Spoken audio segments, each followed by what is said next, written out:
So welcome back everyone. আমার নাম সায়ন ঘোষ। চলে এসেছি আজকে নতুন একটা ভিডিও নিয়ে। আজকে পার্টিকুলার ভিডিও একটু আলাদা হতে চলেছে। হ্যাঁ, আজকের ভিডিওতে একটু স্টক ডিসকাশন তো করবোই, তার সাথেই একটা মেজর কোয়েশ্চেনের আনসারটাও দেওয়ার চেষ্টা করব। কি কোয়েশ্চেন বলুন তো? কোয়েশ্চেন হচ্ছে, ভালো করে শুনবেন। আমরা দেখছি লাস্ট কিছুদিন ধরে নিফটি কিন্তু ভালো র্যালি দিচ্ছে। আমরা যদি চার্ট এখানে ওপেন করা থাকে, আপনারা অবজার্ভ করবেন নিফটি কিন্তু কন্টিনিউ এখানে র্যালি দিচ্ছে, রাইট? তো র্যালি দেওয়ার পরও আপনাদের কাছে যে স্টকগুলো হোল্ডিং আছে, ওখানেই মেজর কোনো মুভ আসছে না। ওরা এখন অবধি নেগেটিভেই চলছে। তো এর পিছনে রিজনটা কি? কি রিজন হতে পারে? ঠিক আছে, কি হিডেন রিজন রয়েছে এর পিছনে, তো ওটা আজকে আমরা একটু অবজার্ভ করার চেষ্টা করব। সাথে সাথে কোন স্টকগুলো ভালো মোমেন্টাম দেওয়ার চেষ্টা করছে, কোন স্টকগুলোতে ভালো একটা ফার্দার ব্রেকআউট আসতে পারে, ওই স্টকগুলো আজকে আমরা এই পার্টিকুলার ভিডিওতে ডিসকাস করব। ঠিক আছে, তাহলে স্টার্ট করা যাক। সবচেয়ে প্রথম আমরা একটু নিফটি অ্যানালাইসিস করব। তো চার্ট আপনারা এখানে দেখতে পাচ্ছেন, আমি চার্ট একটু জুম করব।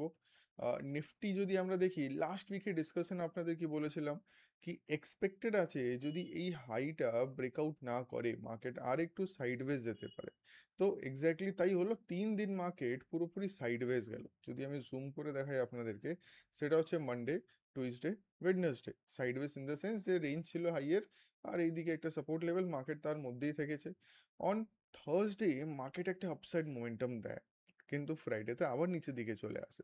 তো এবার স্যার কি হতে চলেছে, মার্কেট কি এখান থেকে ফল করে যাবে? দেখুন, এটা সিম্পল কোয়েশ্চেন অ্যান্সার যদি আপনাদের দিই, আমি অক্টোবর স্টার্টিং থেকে একটা ট্রেন্ড লাইন যদি টানি, নভেম্বর 3-4 তারিখের দিকে যে মার্কেট লো বানিয়েছিল, এখান থেকে যদি ট্রেন্ড লাইন টানা হয়, মার্কেট যতক্ষণ এই পার্টিকুলার ট্রেন্ড লাইনের নিচে আসছে না, ততদিন আমরা নিফটিকে নেগেটিভ বলতে পারবো না। নিফটি এখন পজিটিভ মুডেই রয়েছে। কেন? ও হাইয়ের হাই বানাচ্ছে, ও চেষ্টা করছে হাইয়ের হাইগুলোকে ব্রেক করা। এখানে দেখুন হাই ছিল, ওটাকে ব্রেক করে দিয়েছে। এখন হালকা একটা পুলব্যাক এসছে, এটা দের ইস এ পসিবিলিটি হয়তো জাস্ট নর্মাল পুলব্যাক নিতে আসছে, এরপর মার্কেট আবার উপরে চলে যেতে পারে। তো জাস্ট এটা অবজারভেশন থাকবে আপকামিং ডেজের মধ্যে। আহ, এই হাইটা সেটা হচ্ছে 26,240 250-এর কাছাকাছি। ওই হাইটা যদি ব্রেকআউট হয়ে যায় নিফটি ফিফটির মধ্যে, ভালো একটা স্ট্রং ক্যান্ডেল তার উপরে ক্লোজিং দিয়ে দেয়, তাহলে নিফটি ফিফটি কিন্তু আরও নিউ হাই বানাতে পারে, লাইফ টাইম হাই বানাতে পারে। ঠিক আছে, এই হাইটা এমনিও 52 উইক হাই ছিল, বাট এখন লাইফ টাইম হাই তৈরি হয়ে যাবে যদি এই হাইটাও ব্রেক করে যায়। ওকে, আই হোপ ক্লিয়ার হলো। এবার একটা সিম্পল কোয়েশ্চেন, স্যার এখানে কখন বুঝবো কি নিফটি হয়তো ফার্দার আর মোমেন্টাম দেখাবে না? দেখুন সিম্পল, মার্কেট এখান থেকে যখন মুভ করলো, একটা লো বানিয়েছে, আবার উপরে গেল, একটা লো বানালো, আবার উপরে গেল, আরেকটা লো তৈরি চলছে, কোথায় লো বানাবে ক্লিয়ার হয়নি। লাস্ট যে দুটো লো রয়েছে, যতক্ষণ নিফটি এদের নিচে আসছে না, সেটা হচ্ছে 25,900 বলতে পারেন একটা লেভেল, আরেকটা হচ্ছে 25,770-এর কাছাকাছি। যদি এই দুটো লেভেলের নিচে মার্কেট প্রপারলি সাস্টেন করে যায়, এদের নিচে যদি প্রপার ক্লোজিং দিয়ে দেয় রেড কালার ক্যান্ডেল দিয়ে, তখন আমরা বলতে পারবো কি নিফটির মধ্যে একটা নেগেটিভিটি চলে আসছে, নিফটির মধ্যে সেলার্স বেশি অ্যাক্টিভ হয়ে আছে, মার্কেটকে নিচে টানতে পারে। এই একটা জিনিস পসিবিলিটি আছে, বাট যতদিন এটা হচ্ছে না, মার্কেট ইয়া তো সাইডওয়েজ টু বুলিশ থাকার চেষ্টা করবে। ওকে, আই হোপ ক্লিয়ার হলো। এবার নেক্সট কোয়েশ্চেন, যেটা একটু আগে ডিসকাস করলাম ভিডিও স্টার্টিংয়ে, সেটা হচ্ছে কি স্যার নিফটি তো লাইফ টাইম হাই চলে আছে, বাট আমাদের স্টক এখনো নেগেটিভ চলছে, what can be the reason? একটা জিনিস থাকে আপনাদেরকে, আমরা সবাই জানি কি স্মল ক্যাপ ইন্ডেক্স আর মিড ক্যাপ ইন্ডেক্স হয়, রাইট? আমাদের কাছে যে স্টকগুলো হোল্ডিং আছে, ভালো করে বুঝবেন, আমি এখানে একটা ব্রোকার প্ল্যাটফর্ম ওপেন করলাম, সেটা হচ্ছে গ্রোতে আমি জাস্ট কিছু ইন্ডেক্স অ্যানালাইসিস করব। ঠিক আছে, সো বেসিকলি যখন আমরা কোনো একটা স্টকে ইনভেস্ট করছি, দের ইস এ পসিবিলিটি স্টকগুলো ইয়া তো স্মল ক্যাপ ইন্ডেক্সে থাকবে, বা স্মল ক্যাপ স্টক থাকবে, ইয়া তো মিড ক্যাপ স্টক থাকবে, ইয়া লার্জ ক্যাপ। আমি লার্জ ক্যাপটা চলো বাদই দিলাম, লার্জ ক্যাপ এমনিও লোকজন কম বাই করে। যাদের বেশি গ্রোথ দরকার, যারা চাইছে কি আমার ক্যাপিটাল বেশি তাড়াতাড়ি গ্রো করে, তারা কিন্তু মিড ক্যাপ বা স্মল ক্যাপে ইনভেস্ট করে। হ্যাঁ কি না আমাকে কমেন্টে জানাবেন, আপনারা কি করেন ওটা আমাকে কমেন্টে জানাবেন। ঠিক আছে, এবার যেহেতু ম্যাক্সিমাম লোকজনের এটাই ভিউ থাকে, আমরা যদি লাস্ট 1 বছরে নিফটি স্মল ক্যাপে যদি স্টাডি করি, 1 বছরে কত রিটার্ন দিয়েছে যদি আপনি এখানে ফলো করেন, আমি ইয়েলো কালার দিয়ে দেখাবো আপনাদেরকে। লাস্ট 1 ইয়ারে এখানে 1 ওয়াই দেখতে পারেন, এখানে দেখতে পারেন 1 ইয়ার করা আছে। লাস্ট 1 ইয়ারে Nifty small cap almost 1% return দিয়েছে, মানে যেখান থেকে শুরু সেখানেই স্টার্ট। সিম্পল কথা, একটা স্লাগিনেস আমরা দেখতে পাচ্ছি। ঠিক আছে, কিসে? স্মল ক্যাপ ইন্ডেক্সে। ওকে, ফর দিস রিজন আপনাদের স্টক মার্কেট ওঠার পরও আপনাদের স্টক উঠতে চাইছে না, ওদের মধ্যে একটু সেলিং প্রেসারটা রয়েছে এখন, ঠিক আছে। এটা তো হলো চলো small cap index, small cap আমি 100টা ওপেন করেছিলাম। এবার সিমিলারলি যদি মিড ক্যাপ 100 দেখি, ওখানে আমরা লাস্ট দিন যদি মিড ক্যাপ 100-এর যদি চার্টটা অবজার্ভ করি, আপনাদের চার্টটা দেখাই, মিড ক্যাপ 100-এর চার্টটা লাস্ট দিন কিন্তু ভালো ফল দিয়েছে, অলমোস্ট 1% ফল দিয়েছে, ঠিক আছে। তো এটা একটা অ্যালার্ট ক্রিয়েট করছে কি স্লো অ্যান্ড স্টাডি হয়তো এটাও নিচের দিকে চলে আসতে পারে, বাট এখানে সিম্পল একটা ট্রেন্ড লাইন যদি মেনটেন করি আমরা, যতক্ষণ ট্রেন্ড লাইন নিচে সাস্টেন করছে না, মেজর কোনো বেরিসনেস আসবে না। বাট তাও যদি আমরা রিটার্ন পার্সপেক্টিভ থেকে দেখি কি মিড ক্যাপ ইন্ডেক্স কত রিটার্ন জেনারেট করেছে লাস্ট 1 ইয়ারে, সেটা হচ্ছে অলমোস্ট 10%। নিফটিকেও বিট করতে পারছে না। নর্মালি আমরা জানি কি স্মল ক্যাপ ইন্ডেক্স আর মিড ক্যাপ ইন্ডেক্স নিফটিকে অনেক সময় বিট করে দেয়, তাদের চেয়ে বেশি রিটার্ন দেয়। হ্যাঁ, রিস্কও সেরকম থাকবে, রিটার্নও বেশি দেবে। তাই জন্য ম্যাক্সিমাম যারা ইনভেস্টর তারা কিন্তু স্মল ক্যাপ আর মিড ক্যাপ স্টকসেই যায়, রাইট। আই হোপ জিনিসটা ক্লিয়ার হলো। যেহেতু এই ইন্ডেক্সগুলোতেই মুভ আসছে না, তো স্টকগুলোতে মুভ আসবে না। যেহেতু স্টকগুলোতে মুভ আসছে না, তাই জন্য আমাদের স্টকগুলো নেগেটিভ বসে আছে। এবার আপনাদের কাজ এখন কি থাকবে? আপনাদের কাজ থাকবে যে স্টকগুলো অলরেডি আপনাদের কাছে হোল্ডিং আছে, গিয়ে চেক করুন তো কটা স্টক স্মল ক্যাপে আছে আর কটা স্টক মিড ক্যাপে আছে আর কটা স্টক লার্জ ক্যাপে রয়েছে, ঠিক আছে। এটা কমেন্ট সেকশন নিশ্চয়ই জানাবেন। যদি দেখেন কি ম্যাক্সিমাম স্টক কিন্তু স্মল ক্যাপে রয়েছে, তার মানেই আপনার যে পোর্টফোলিও ওটা কিন্তু একটু নেগেটিভিটি তো অলরেডি দেখাচ্ছে, আরও হয়তো নেগেটিভিটি দেখাতে পারে, ঠিক আছে। তো ওই হিসাবে আপনাকে আপনার ফাইন্যান্সিয়াল ডিসিশনগুলো নিতে হবে কি এখন কি আমাদের পোর্টফোলিও কিছু চেঞ্জ করা দরকার, কিছু রিভিউ করা দরকার, আরও কিছু আপগ্রেড করা দরকার কি না, সব কিছু নিজে থেকে ডিসিশন নেবেন, ঠিক আছে।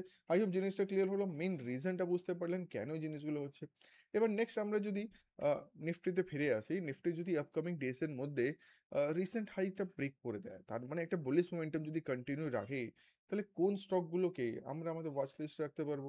সবচেয়ে প্রথম স্টক যেটা আমরা ওয়াচ লিস্টে রাখবো সেটা হচ্ছে Mahindra and Mahindra financial services, not exact Mahindra Mahindra, এটা অটো সেক্টর না, এটা ফাইন্যান্সিয়াল সেক্টর।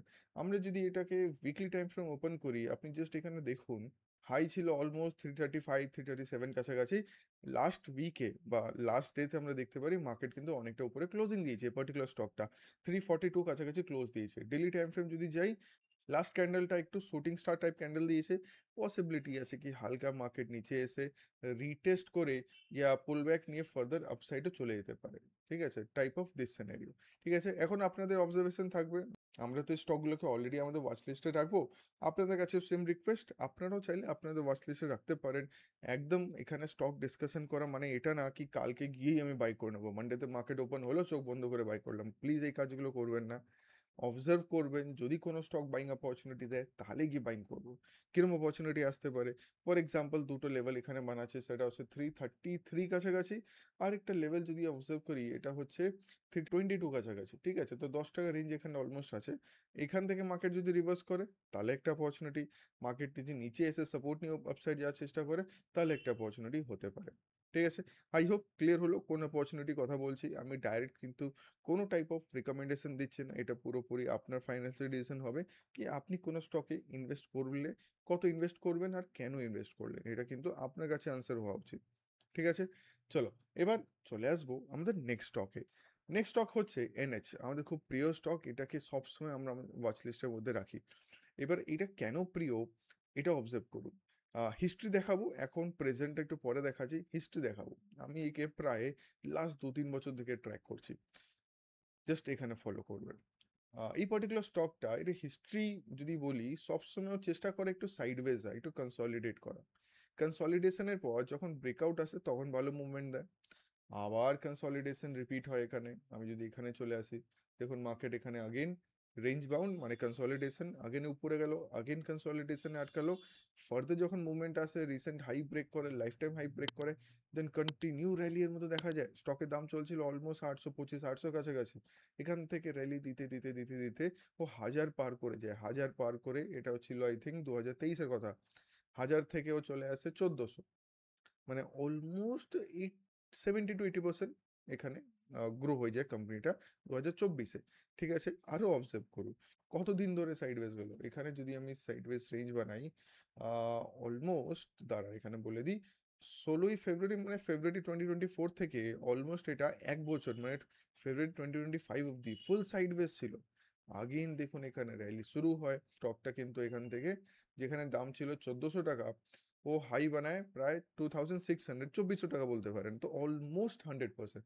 তার মানে কি বুঝতে পারলাম, এই পার্টিকুলার স্টক সাইডওয়েজ হওয়ার পর যখন র্যালি দেয় অলমোস্ট 75 to 80% বা 100% মুভমেন্টাম দেওয়ার পসিবিলিটি রাখে। আগেইন এর মধ্যে কিন্তু র্যালি শুরু হয়েছে, আগেইন র্যালি শুরু হয়েছে মার্কেট একটা সাইডওয়েজ হওয়ার পর। এটা কত মাস হয়েছে ধরুন, আগস্ট থেকে এটা ফুল নভেম্বর মিড অবধি থেকেছে, তারপর এখানে আমরা ব্রেকআউট দেখতে পারি। তো ধরে নিন আরও 5-6 মাস আরও ফার্দার আপসাইড এই স্টকটা যেতে পারে। তো এখন এই পার্টিকুলার স্টকের পসিবিলিটি কি আছে, এখন যদি আমরা কিছু লেভেলস ড্র করে রাখি, এখানে একটা রেজিস্ট্যান্স তৈরি হয়ে রয়েছে, সেটা হচ্ছে অলমোস্ট 2050-র কাছাকাছি। ঠিক আছে, 2050-এর কাছাকাছি একটা রেজিস্ট্যান্স রয়েছে। তো আপকামিং ডেসের মধ্যে এই লেভেলটা যদি আপসাইড ব্রেকআউট হয়, দেন একটা পসিবিলিটি হতে পারে। ইমিডিয়েটলি এর মধ্যে কোনো বাইং হট করে করবেন না। বেস্ট হয় যদি স্টকের মধ্যে হালকা পুল ব্যাক আসে, নিচে এসে যদি আপসাইড যায়, then this can be a good catch. Or else আরেকটা হিডেন এন্ট্রি বলতে পারি, সেটা হচ্ছে আরো উপরে যাক, নিচে এসে রিটেস্ট করে উপরে যাক, then this can be one of the entry. Okay, I hope জিনিসটা আপনাদের কাছে ক্লিয়ার হলো। This is the way actually যখন আমরা সুইং ট্রেড করি, দিস ইজ দ্য ওয়ে একটা সুইং ট্রেডিং এন্ট্রি নিতে হয়। ঠিক আছে, তো এই কিছু স্টক এখানে আমরা দেখলাম, আরেকটা স্টক দেখা যাক তাহলে।